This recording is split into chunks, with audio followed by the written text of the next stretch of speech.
When you run the program for the first time, you will see these three windows. The black one is console window where you type in the commands and code.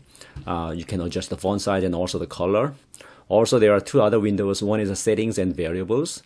And the third one is command history window. You can adjust these window size and arrange them the way you like. Now I'm going to show you how to generate tone and noise using simple functions. Here we have x is equal to tone and frequency 440 Hz, comma, and duration 1000 milliseconds, which is 1 second. And y is equal to noise and duration only 1000 milliseconds. So we just generated x and y audio signals, and you see that appearing here, settings and variables windows. Click here and press enter key to make a plot, x and y. Hit the plus key on the numpad to zoom in signal waveforms here. You press plus plus plus, you see individual cycles of wave. Same for the noise, plus plus plus, and you see noise fluctuations. And press minus key to zoom out.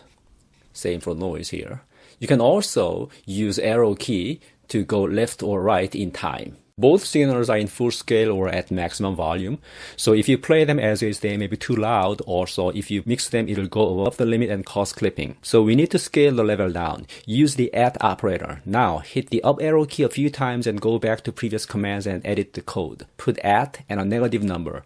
This value is the dB, decibel from the full level, which is 0. As we put in these lines, we notice that the amplitude has changed accordingly. 6 dB down from the top for the tone and 20 dB down for the noise. To play the sound, click the waveform you want to play and hit the spacebar.